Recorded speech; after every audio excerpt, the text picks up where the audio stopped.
প্রিয় খামারি ভাই বোন বন্ধুরা, নতুন উদ্যোক্তা যারাই আছেন সবাইকে শুভেচ্ছা, স্বাগত আজকের একটি নতুন ভিডিওতে। আজকে দেখাবো আপনাদেরকে চুন কিভাবে এই চুন দিয়ে খামারকে জীবাণুনাশক করা যায়। ওই যে দেখেন, এই যে আমাদের শোভন ভাই এই চুনগুলা দিচ্ছে, এখন লাড়ি দিবে। শোভন ভাই এখন হাত বললে এখন লাড়ি দেব, ওই আর ব্যাকিং দিবে লাগবে না, না না আচ্ছা এগুলো থাক। এই যে দেখেন আমাদের শোভন ভাই এই চুনগুলাকে কি করতেছে দেখেন। এটাকে আমরা এই যে গাছের গোড়ায় দেব পিঁপড়া পোকা মাকড় আক্রমণ থেকে রক্ষা করার জন্য। এর আগে দিব কোথায় জানেন, এই যে মুরগির ঘরের আশেপাশে একদম চতুর্দিকে স্প্রে করে দিব। আমার যেহেতু স্প্রে মেশিন নষ্ট, আমি কি করব জানেন, আমি এই যে গ্লাস দিয়ে শোভন ভাইকে দিয়ে আমি নিজে এখানে চতুর্দিকে মেরে দেব, যাতে করে কোনো জীবাণু আক্রমণ করতে না পারে। আর ওখানে কি দিব জানেন, এই যে দেখেন এইটা হচ্ছে আমাদের ফার্মেসিতে পাওয়া যায়, এটা হচ্ছে পটাশ, এটা হচ্ছে পটাশ। এটা পানিতে দিয়ে জীবাণুনাশক হিসেবে ব্যবহার করব। আবার এই পটাশ দিবেন শুধু পানিতে। আবার দেখেন এখানে এই যে দেখেন এখানে এই যে ড্যাপ সার, এই যে এইটাও পটাশ। আবার এই পটাশ দিয়ে না জীবাণু তাড়ানোর জন্য, ওইটা গাছের সার।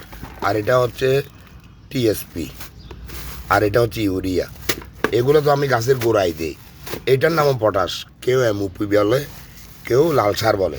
তো ঠিক আছে, এই পটাশ এইটাও দিব ওখানে দিয়ে। শোভন ভাই কী করে আপনাদেরকে দেখাই, দাঁড়ান। আর এই যে দেখেন আমি পটাশ দিচ্ছি কীভাবে। এই এক দুই দানা কী করলাম আমি, এই যে এখানে দিলাম। এই দেখেন এখানে দিছি কী জন্য জানেন, এই মুরগির কিন্তু এখন। আর এগুলো দিব কোথায় জানেন, এগুলো দিচ্ছি ওই যে চুনে। এই যে দেখেন, এই দেখছেন এই জীবাণুনাশক। আর এগুলা এই যে প্লেটে দিছি, এগুলো কি করব জানেন, এগুলো দিয়ে এই সব এখান থেকে একটু চুনা দাও। এই যে দেখেন আপনারা কটন বাটন দিয়ে কান পরিষ্কার করে যে তুলাওয়ালা, ওইটা দিয়ে এরকম মেখে, এই যে মুরগিদের কিন্তু এখন মশার কামড়ে গুটি বসন্ত হয়, ফাউল ফক্স হয়। এগুলো কি করবেন, যেগুলো হয় এগুলোতে আপনারা একটু খুঁচিয়ে দেখবেন বড় বড় ফোড়ার মতো হয়েছে, ওখানে একটু খুঁচিয়ে লাগাই দিবেন।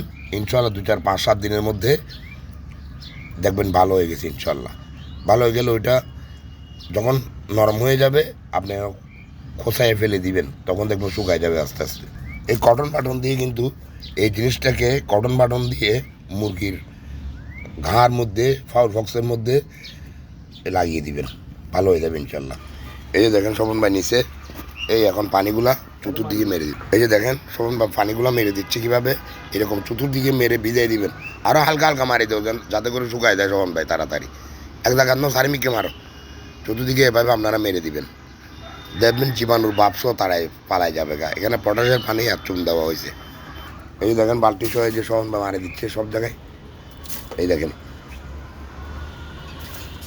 আপনারা এভাবে মেরে দিবেন। এই যে দেখেন এটা মূলত আমি গাছের গোড়ায় দিব। এখানে লাল পিঁপড়ার আক্রমণ হয়েছে, গাছের গোড়ায় দিলে আর মাটিতে ওখানে মিলিবাগে যদি গাছে আক্রমণ করো, পিঁপড়া আর থাকবে না, পিঁপড়া পালায় যাবে। এই যে দেখেন ভাইরাসের জীবাণুর বাপস তাড়াচ্ছে আমাদের শোভন ভাই। দেখেন ভিজাই দিয়েছে সব দিকে। আরগুলো পানি শোভন ভাই কাজে চলে যাবে, আমি দিয়ে দিব গাছের গোড়ায়। এই যে দেখেন শোভন ভাই ঝাড়ু দিয়ে কীভাবে কী করতেছে, যাতে করে জমে থাকলো পানি মুরগি যখন বের হবে তখন যাতে করে খাইতে না পারে। এই যে দেখছেন এই পানিগুলো এখন চতুর্দিকে ছড়াই দিচ্ছে শোভন ভাইয়ে। এই যে দেখেন আপনারা এভাবে মুরগিকে বায়ু সিকিউরিটি মানার জন্য এভাবে করবেন আপনারা। এই যে দেখেন শোভন ভাই ঝাড়ু দিচ্ছে কীভাবে, সবগুলো মিলে দিচ্ছে, চতুর্দিকে ছড়াই দিচ্ছে যাতে করে কোনো জায়গায় জীবাণু না থাকে। এই যে শোভন ভাই খাবার মারতেছে মুরগির জন্য, মুরগি ছাড়বে এখন। আপনারা চ্যানেলটাকে সাবস্ক্রাইব করে দিন, ইউটিউবে ফেসবুকে ফলো করে দিন, লাইক কমেন্ট শেয়ার করে দিন। খাবার বাটিতে নিয়ে নিচ্ছে শোভন ভাই। আর এই যে দেখেন গাছের অবস্থা।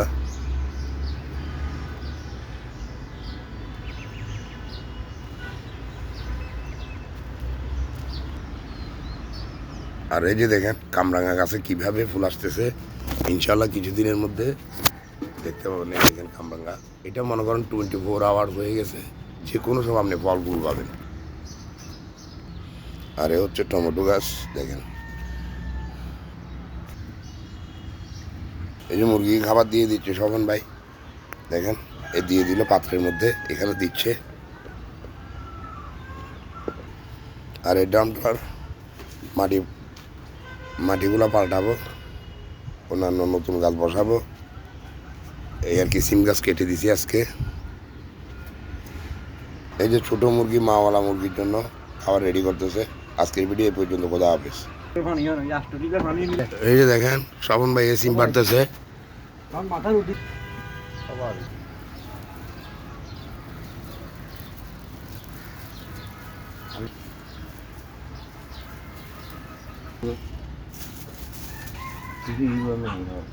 আঙ্কেল রাস্তায় দুটো মাছ দিয়ে একটু নাকি